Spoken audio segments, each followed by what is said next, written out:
dengan oral kortikosteroid, umumnya oral kortikosteroid yang diberikan itu akibat serangan asmanya.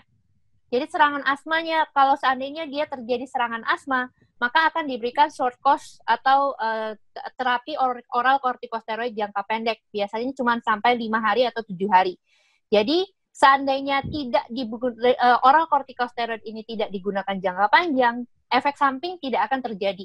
Jadi yang paling penting adalah ikuti aturan penggunaan oral kortikosteroid itu jangka pendek, dan jangan menggunakan oral kortikosteroid sebagai controller. Itu yang salah. Kadang-kadang banyak yang dilakukan seperti itu. Karena ini sama-sama kortikosteroid, mungkin bisa ya saya pakai oral kortikosteroid daripada saya pakai inhalasi kortikosteroid. Itu yang salah persepsinya. Jadi tetap harus menggunakan inhalasi kortikosteroid. Dan penggunaan inhalasi kortikosteroid dengan SABA, apakah boleh dilakukan secara bersamaan? Boleh jawabannya, karena kerjanya sinergistik. Jadi tidak akan saling men-cancel satu sama lain, tapi malah membantu kerja dari inhalasi kortikosteroid dengan SABA-nya tadi. Mungkin itu yang bisa saya jawab, Pak Iswanto. Terima kasih, Dr. Weni. Tapi satu catatan tadi, Dok. Tadi kalau karena efeknya lokal ya, jadi dengan kumur-kumur cukup. Itu air biasa atau mungkin dengan tambahan sesuatu? Air biasa cukup, air dokter. Biasa. Iya, tapi buat pasien anak atau buat pasien orang tua yang mungkin mengalami kesulitan untuk kumur-kumur, boleh pakai air hangat, diminum aja. Jadi nggak perlu kumur-kumur. Minum air hangat setelah penggunaan kortikosteroid inhalasi ini. Kalau biasanya kita anjurkan ke pasien, steroid inhalasinya ditaruh di kamar mandi. Jadi pada saat dia setelah penggunaan steroid inhalasi, sikat gigi di pagi hari dan di malam hari. Jadi lebih gampang. Baik, terima kasih Dr. Beni. Pertanyaan kedua ini untuk Ibu Ika dari Sejawat Apoteker Nita Ristiawati, MSc. Mohon infonya Bu, jika pasien asma berat yang juga punya kelainan jantung, alternatif penggunaan SABA dan LABA, dan bagaimana penggunaan ICS pada penderita yang menderita DM, diabetes mellitus. Ya, terima kasih Pak Is. Untuk penggunaan LABA, bahkan juga lama ya, itu kan juga masih ada dua paham. Karena yang satu ini ada data bahwa keduanya ini akan meningkatkan risiko 1,5 kali terjadinya cardiovascular risk, tapi kalau ini digunakan 30 hari gitu ya. Tetapi bahkan ada lagi yang bertentangan karena penggunaan formoterol ini ternyata malah akan mengurangi cardiac ischemia. Nah, jadi kita masih itu ya dok ya, itu jadi kita masih lihat-lihat lah gitu, jadi tidak terus semuanya absolut gitu ya, apalagi kalau kita lihat ini kan tentu penggunanya tidak akan selama itu dan dokter pasti akan selalu mengakses gitu ya, maka pasien itu harus selalu kontrol gitu ya, untuk diakses kalau memang terjadi muncul sesuatu pasti akan segera dicarikan penggantinya, karena masih banyak ini ya kita bisa memodifikasi termasuk turun dosis gitu ya, atau juga tadi dengan kombinasi yang sinergis. Kemudian pertanyaan kedua, penggunaan kortikosteroid pada DM ya Pak, itu ya. Kalau tadi inhalasi tentunya tidak akan sebegitunya meningkatkan GDS, ya. Kecuali pada kasus pemberian intravena ya, misalnya prednisolon intravena, karena itu pada kasus yang asma berat. Nah itu sangat mungkin terjadi, tetapi itu pun kan sangat jarang. Toh itu terjadinya juga di rumah sakit, pasti kita sudah well prepare ya. Karena kebetulan saya juga di Bangsal di Sarjito, jadi kita sudah siap, pasti akan selalu kita assess gitu ya.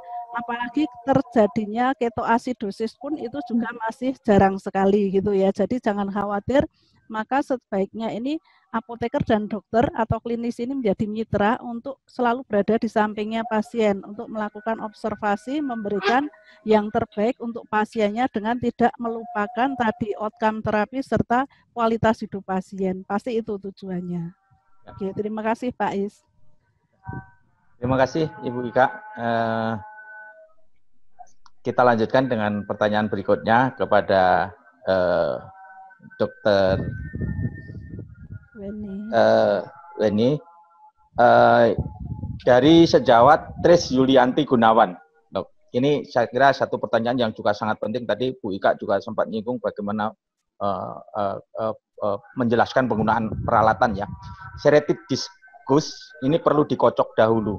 Bila ada pasien yang merasa tidak menghirup obat dan mengira alatnya rusak, bagaimana cara membuktikan ke pasien kalau alatnya masih bisa digunakan? Ya, terima kasih Pak Iswanto. Jadi gini, kalau untuk diskus, karena dia bentuknya dry powder inhaler, dia tidak perlu dikocok terlebih dahulu. Yang perlu dikocok itu dalam bentuknya MDI atau metered dose inhaler. Karena ada propellennya, jadi kalau untuk mengocok itu untuk mengaktifkan propellennya supaya dia bisa disemprot. Kalau untuk diskus, tidak perlu dikocok, jadi langsung bisa dibuka, dikokang, dihirup, ditutup. Nah, formulasi dari Seretide ini dibuat sedemikian rupa, ditambahkan ada fruktosanya, sehingga pada saat dihirup, pasien bisa merasakan rasa manis di belakang tenggorokan. Jadi itu untuk menandakan bahwa obatnya sudah masuk. Atau yang bisa dilakukan adalah caranya setelah dihirup, pasien bisa membalikan si diskusnya dan melihat apakah ada yang keluar dari mouthpiece-nya. Jadi kalau dia masih banyak yang keluar, berarti artinya penghisapan dari dosis Seretide-nya tidak efektif atau salah. Namun kalau seandainya tidak ada sisa lagi, artinya memang sudah semuanya masuk. Atau sisanya dikit aja. Kalau dikit aja itu juga sudah masuk. Jadi yang diperlukan sebenarnya hanya 85% masuk ke dalam saluran pernafasan sudah cukup untuk menimbulkan efektivitas pada pasien-pasien yang menggunakan salmeterol fluticasone kombinasi atau Seretide ini. Jadi caranya seperti itu, lebih manual Pak. Jadi dituangin aja ke telapak tangan, kalau seandainya ada berarti salah penggunaan. Tapi kalau seandainya ada tapi dikit, itu artinya berarti sudah masuk atau dirasakan di lidah. Karena beberapa orang kalau seandainya, apalagi pasien orang tua, sensitivitas dari rasa di lidah itu sudah berkurang sehingga dia tidak bisa merasakan ini udah masuk atau belum ya obatnya gitu ya. Jadi untuk melihatnya adalah dikocok aja di luar. Kalau seandainya ada yang keluar artinya dan banyak artinya berarti penggunaannya masih salah. Mungkin itu Pak. Ya, terima kasih Dr. Weni. Kita lanjutkan dengan pertanyaan berikutnya kepada Ibu Ika. Ini dari sejawat Apoteker Louisiana, MPAM. Ini pertanyaannya cukup berat ini Bu.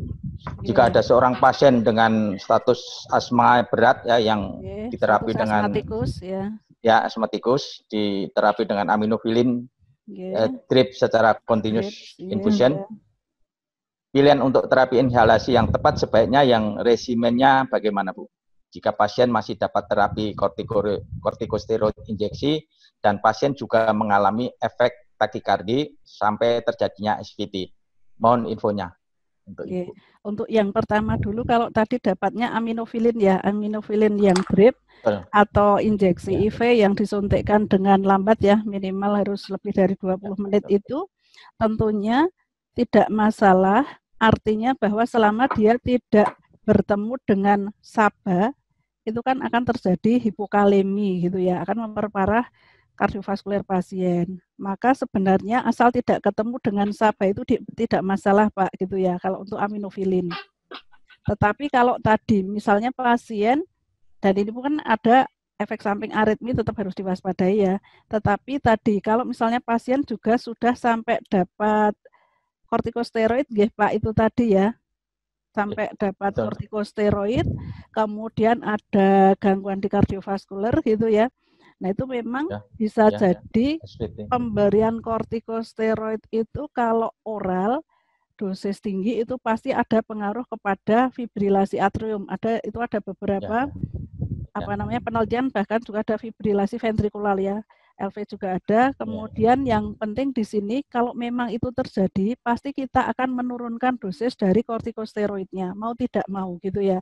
Karena kita tidak akan mengorbankan adverse drug reaction yang ini sifatnya kan cukup parah gitu. Sehingga bisa kita kombinasikan tadi mestinya mungkin teofilinnya aminofilin itu dikasih aja sebentar, kemudian diobservasi, masuk, kemudian kortikosteroid dosis rendah ditambah dengan SABA gitu ya, sehingga teofilin sudah lepas, nggak ketemu dengan SABA, nggak ada hipokaleminya, yang ketemu adalah kortikosteroid low dose dengan tadi si SABA gitu masih bisa Pak.